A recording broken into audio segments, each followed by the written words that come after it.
E se eu te contar que um dos jogos mais aclamados e mais influentes dos últimos 20 anos quase foi cancelado, foi vaiado em demo pública e que a Sony quase não lançou ele aqui no ocidente? Pois é, hoje a gente entra no mundo cruel, estranho e muito genial de Demon's Souls, a origem do que a gente chama hoje em dia de Souls-like. Sem Demon's Souls não existiria nada do que a gente conhece hoje, como Bloodborne, Dark Souls ou até o fenômeno que estourou a bolha por bosta, Elden Ring. Ele trouxe a base de tudo que esses jogos são hoje em dia. Um sistema de combate com risco e recompensa, um hubzinho central ali muito carismático, mensagem de jogadores e aquela sensação de derrota gostosinha que você quer voltar lá pra vencer de novo.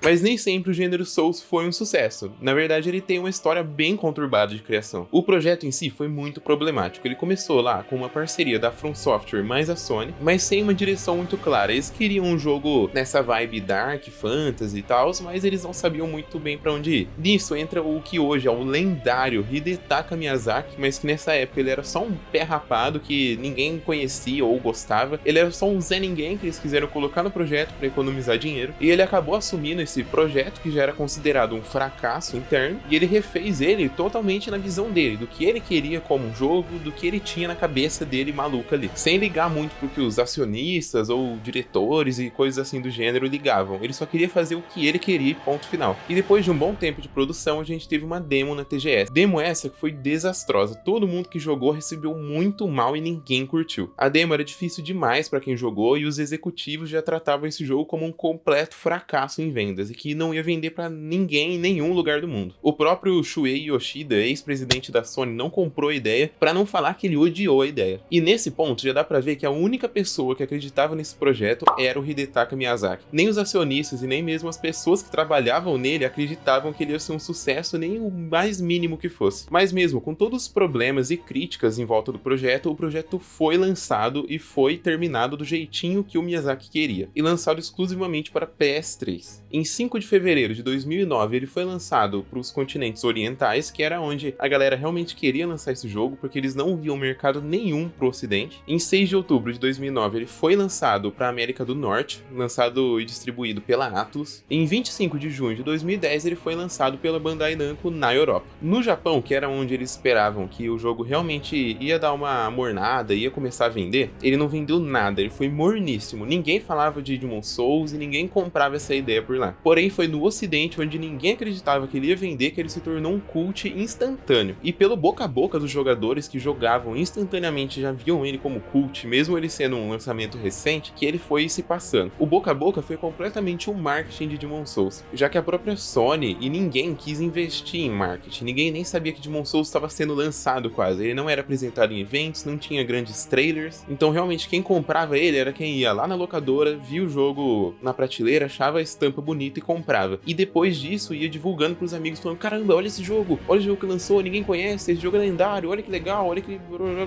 E acabou que o jogo foi se tornando um grande sucesso aos poucos. Quanto mais gente foi jogando, mais gente foi amando, e acabou que Demon's Souls foi se tornando um sucesso com o passar do tempo. Ele foi bem lento, ele teve que as pessoas irem jogando, comprando e falando umas pras outras. Até porque todo mundo que jogou começou a amar e instantaneamente virar fã daquilo. E acaba que Demon's Souls é uma prova completa de como esses acionistas e diretores das coisas não têm muita visão de mercado. Eles só querem ver a parte dos números, mas não veem que grandes jogos vêm de grandes ideias criativas e inovadoras. Não é sempre apostar na mesma coisinha que vai fazer sucesso e gerar dinheiro. Mas agora vamos sair um pouquinho da história de produção do jogo e vamos falar sobre o jogo em si, que é o que interessa. E a premissa inicial do jogo é o seguinte: você tá em Boletaria, um reino que foi engolido por uma névoa muito densa, pique Silent Hill, depois que as Souls Arts voltaram. O rei desse reino, que é o Walant, ele desperta um dos demônios mais fodas já existentes, que é o Old One. E você, um simples aventureiro qualquer, chega nesse reino e acaba tendo o destino de derrotar todos os arquidemônios até chegar no Old One e decidir o destino do mundo. E você vai ver que essa premissa de história de ser um aventureiro ou um guerreiro que se torna o escolhido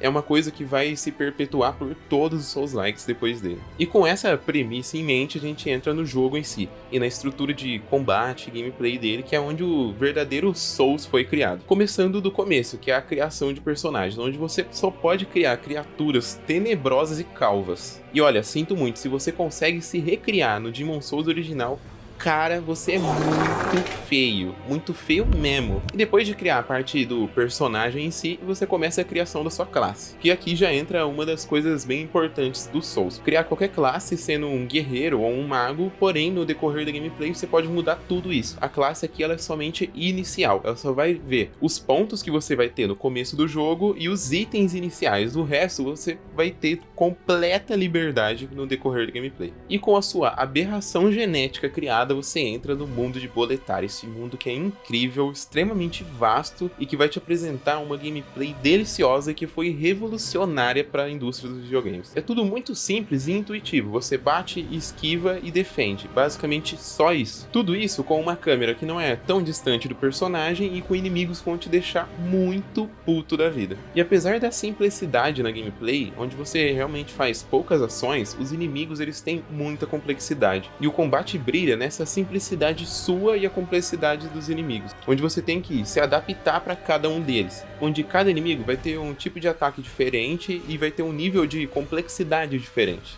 E você vai ter que pegar o time de cada um para seja esquivar ou defender deles. E olha, eles são muito punitivos. Se você errar a esquiva, você vai tomar dano e normalmente o dano vai ser cabuloso. E se juntarem muitos inimigos em você e você não tiver dano suficiente para sair limpando eles, olha, você vai tomar naquele lugar. E os chefes do jogo são um espetáculo à parte. O Miyazaki manda muito em fazer chefes. Cada chefe é basicamente uma dança. Ele é composto por uma trilha sonora que vai realmente te colocar na luta e movimentos dele onde você vai ter que entrar no ritmo dele para conseguir lutar, senão você simplesmente vai morrer. E quando eu falei que a trilha sonora te coloca realmente no ritmo, eu não tô mentindo. A trilha sonora de Demon Souls e de todos os Souls-likes feitos pelo Miyazaki são trilhas sonoras pensadas para cada chefe. Desde a lore do chefe, que é contada pela letra da música, até mesmo a parte da gameplay em si. Se você simplesmente desligar a música na hora de enfrentar um chefe, você vai ver que ele vai ser muito mais fácil. Porque cada música é feita para te colocar numa tensão ali e te fazer agir de certa forma, esquivar erroneamente numa hora porque ela entra numa batida diferente e coisas assim do gênero. E isso é comprovado, tá? Pode testar que eu não tô falando merda.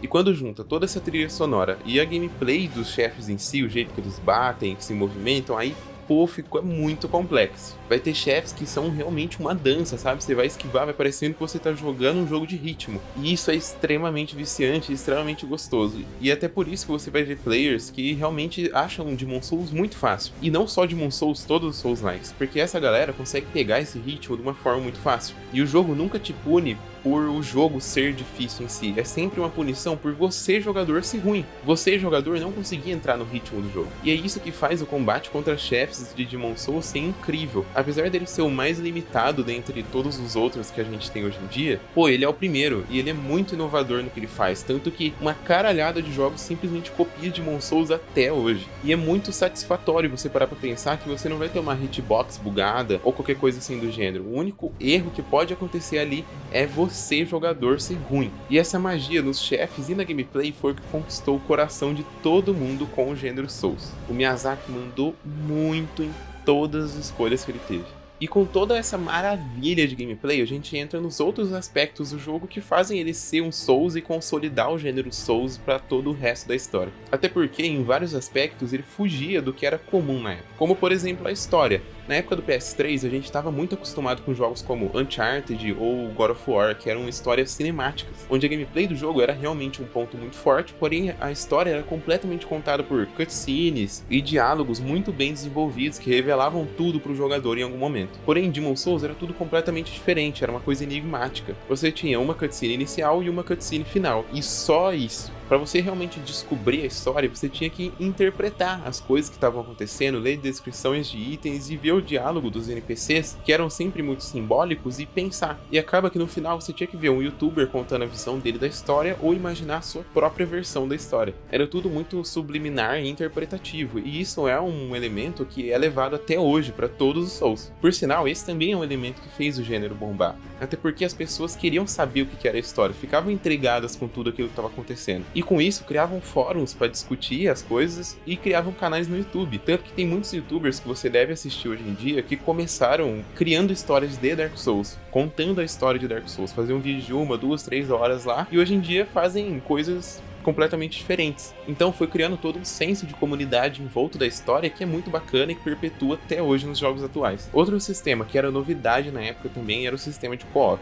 Na época do PS3 começou a grande massa de jogos online e era realmente o que dava dinheiro, né? Tipo COD, Battlefield, jogos que realmente eram online em massa. Porém, Demon's Souls ele aposta num co-op discreto. Você não tem um co-op direto que você entra ali no mundo do outro jogador e fica jogando pra sempre com ele. Você tem um co-op que é completamente em comunidade. Você vai jogar com pessoas aleatórias e não necessariamente com seus amigos só. Você pode ser ajudado em um chefe, com a pessoa deixando a marquinha dela pra ajudar qualquer jogador aleatório que pedir, e esse cara que vai te ajudar, ele vai sair depois que o chefe for derrotado. Você pode pedir ajuda pra passar o resto das fases também, porém ele vai sempre sair depois que o chefe for derrotado. Isso é legal porque você acaba jogando com vários outros jogadores e o jogo te estimula a fazer isso porque você ganha recompensas por ajudar outros jogadores. E é sempre legal que você vai ver todos os chefes que são realmente difíceis lotados de marcas de pessoas querendo ajudar outros jogadores, e muitas vezes nem pelas recompensas, só pra ajudar, porque a comunidade de Souls é muito junta e uma das melhores comunidades assim que você vai ver nos videogames. Além disso, o sistema de co-op também tem a coisa que eu acho mais legal de todas dele, que é a parte de mensagens. Você pode simplesmente pegar um item e escrever uma mensagem em qualquer lugar do mapa, no chão, falando alguma coisa aleatória, e essa mensagem pode ser uma brincadeira, um meme,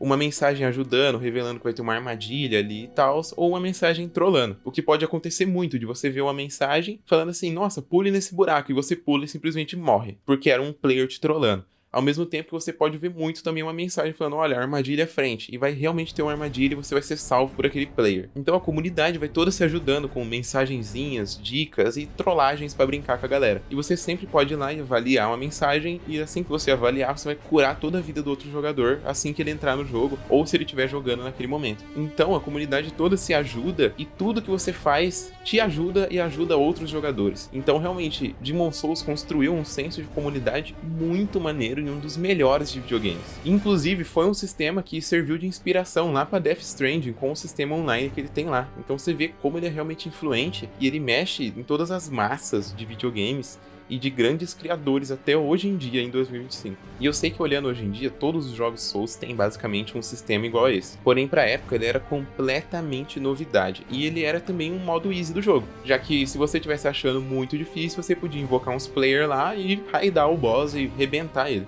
E a gente tem outras coisas também que são muito importantes e que vieram a ser um padrão para Souls-like hoje em dia, como um hub central carismático, uma NPC mulher bonitinha que vai te ajudar o jogo todo, como a Maiden Black do Demon's Souls. NPCs que você vai conhecer e que vão te dar toda uma linha de quest com recompensas e histórias únicas, e que normalmente sempre vão ser trágicas. E o sistema de fogueira, que nessa época ele já existia, já era uma fogueira, só que ele era muito limitado. E esses sistemas, eles são importantes, porém eu não vou dar tanta ênfase aqui no vídeo, porque eles são simples e, querendo ou não, todo mundo conhece eles hoje em dia. Porém, nem tudo são flores. Até agora eu só falei coisas boas do jogo, e de fato o jogo é muito bom em si, e não tem muita coisa pra reclamar dele, porém tem alguns sistemas que são horripilantes. O primeiro deles é que nesse jogo não tem um Estus Flask, como normalmente em Dark Souls e jogos Souls-likes hoje em dia tem. Você usa umas plantinhas pra curar, essas plantinhas são basicamente infinitas, você só precisa dropar dos inimigos. E ao mesmo tempo que esse sistema é muito roubado, porque você pode farmar muita plantinha e ter basicamente plantinha infinita no inventário, podendo se curar muito, ele também é muito chato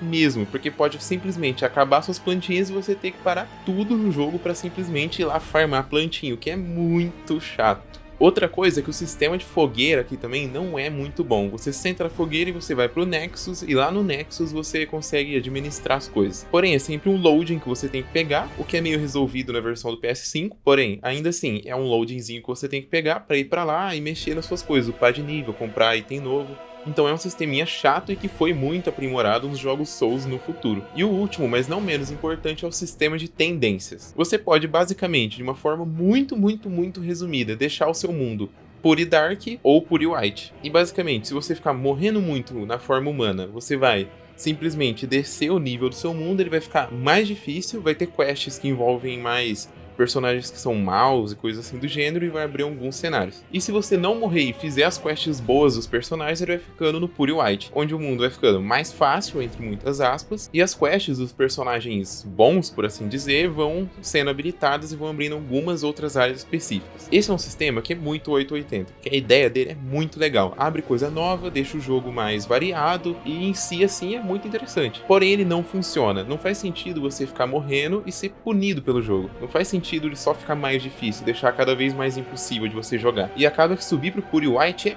muito complicado. Não é fácil de fazer e não dá pra você fazer infinitas vezes numa run. Você tem que realmente iniciar um New Game mais e ir progredindo. Então é um sistema que simplesmente não funciona, que não foi levado pra frente na franquia e que eu sinceramente gostaria que fosse levado. Gostaria muito de ver um novo Souls que usasse esse sistema de tendência de uma forma que realmente funcionasse e fosse boa. Na minha opinião, ele acrescenta muito para a gameplay do Demon Souls, porém ele só é mal feito. E acaba que a maioria dos jogadores só nunca usam a forma de ficar vivo no jogo e nunca mexem nesse sistema, sabe? Nem fica Dark, nem fica White. E para quem se interessou no jogo depois de tudo isso que eu falei até agora, seguinte, você tem a opção de jogar a versão lá do PS3 original, porém ela virou Lost Media, então é muito difícil de conseguir, e você pode recorrer por meios alternativos para jogar aí, principalmente em emulador. Porém, se você tiver um PS5, você pode jogar o remake que saiu, que é incrível, e assim, é muito triste esse remake ser um exclusivo do PS5 e as outras plataformas não poderem jogar, porque é um jogo muito bom. O remake do PS5, eu não vou comentar muito sobre ele, porque na verdade ele não mudou nada do jogo, ele é simplesmente o jogo original, um por um, e com gráficos melhores e uma qualidade de vida maior, sabe? Alterou pequenas coisas no jogo que deixam ele melhor. Inclusive, o sistema de tendências na versão do PS5 é um pouco melhorado, mas ainda continua não sendo um sistema polido e um sistema bom. Então, de jogo sem salvação para um fenômeno que estourou a bolha e que agora toda empresa quer ter um jogo do gênero, o gênero Souls. O Miyazaki, que fugiu de todas as propostas e todas as coisas para ter um jogo multiplayer online predatório na época,